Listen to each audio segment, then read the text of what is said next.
Assalamualaikum warahmatullahi wabarakatuh. Shalom, Om Swastiastu, Namo Buddhaya, salam kebajikan, salam sejahtera bagi kita semua.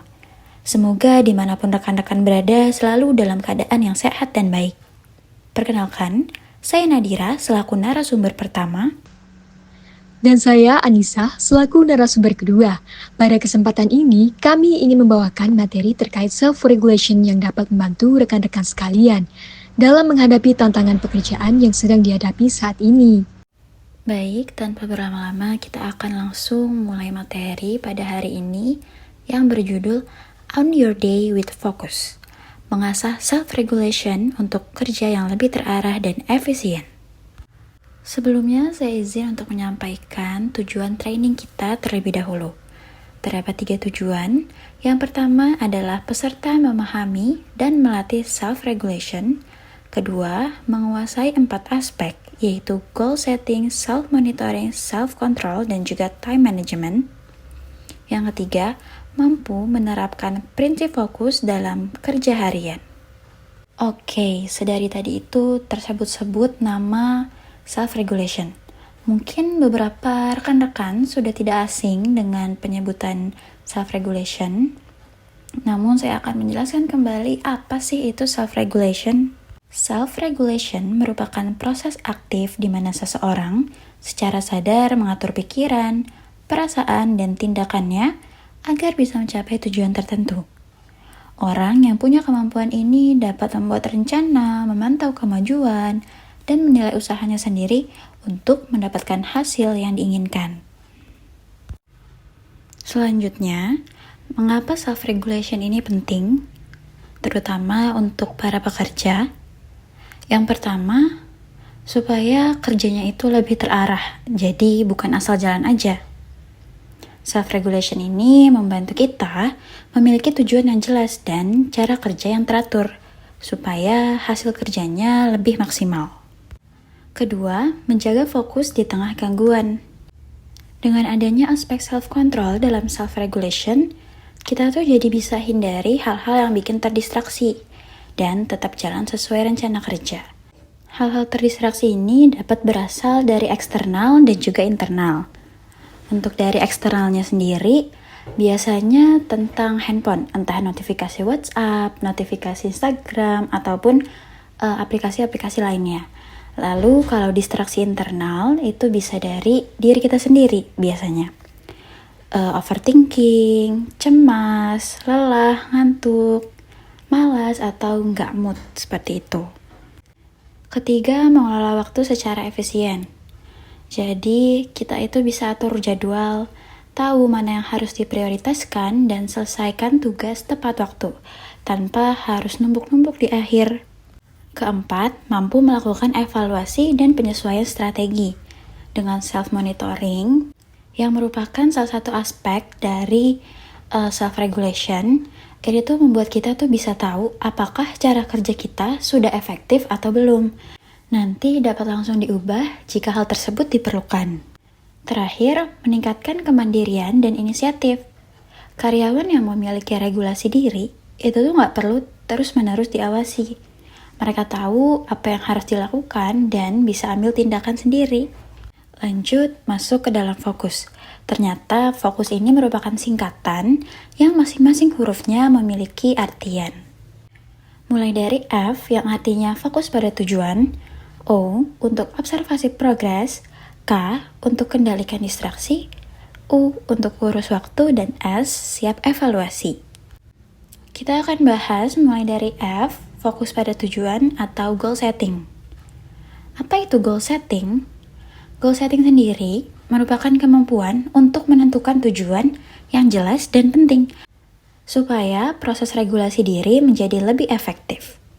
Lalu, goal setting ini tuh fungsinya untuk apa ya? Goal setting itu membantu kita untuk tahu apa yang ingin dicapai hari ini. Nggak cuma hari ini, bisa besok, lusa, dan seterusnya. Lalu, menjadi dasar untuk menyusun strategi dan mengatur waktu, meningkatkan rasa tanggung jawab dan juga motivasi kerja. Nah, di sini kami memiliki tips menetapkan tujuan dengan menggunakan SMART Goals.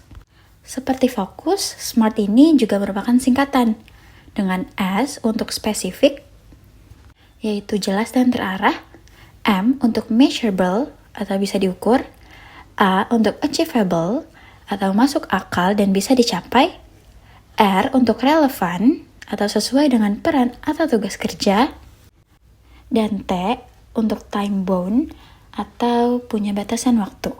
Nah, contoh penerapannya gimana sih? Oke, di sini kami memiliki contoh penerapan jika seseorang dari divisi HR itu terlihat memiliki tujuan yang smart. Saya akan membuat dan membagikan panduan komunikasi jarak jauh yang berisi aturan chat, cara pakai Google Calendar, dan tata cara rapat online ke semua tim lintas divisi paling lambat hari Jumat jam 5 sore.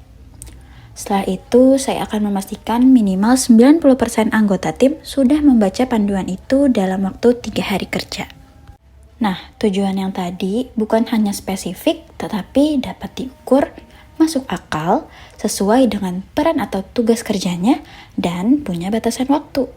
Maka dari itu, yuk coba rekan-rekan untuk membuat satu tujuan kerja spesifik untuk besok. Pastikan itu smart dan relevan dengan tim ya.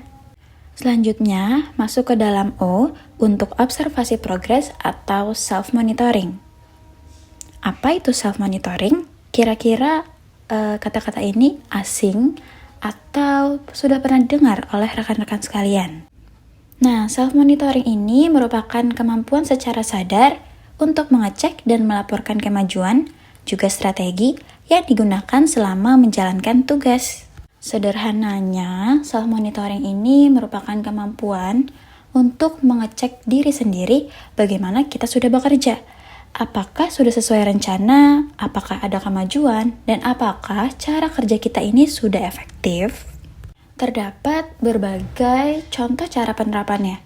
Bisa dari cek progres pekerjaan setiap hari, evaluasi kerja sendiri, catat hambatan dan solusi, juga review mingguan kecil.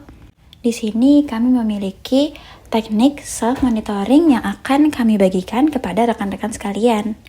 Ada log harian dan juga evaluasi mingguan.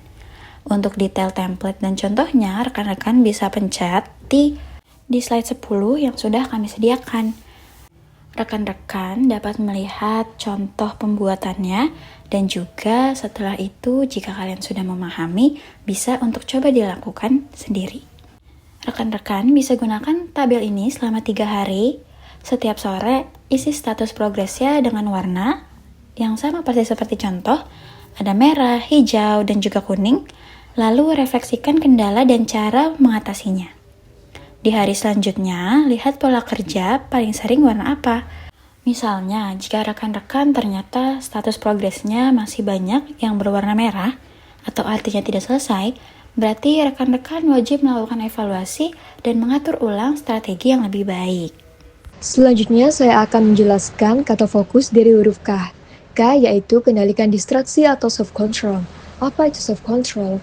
Self-control adalah kemampuan untuk mengelola atau mengurangi gangguan agar bisa tetap fokus dan produktif dalam bekerja.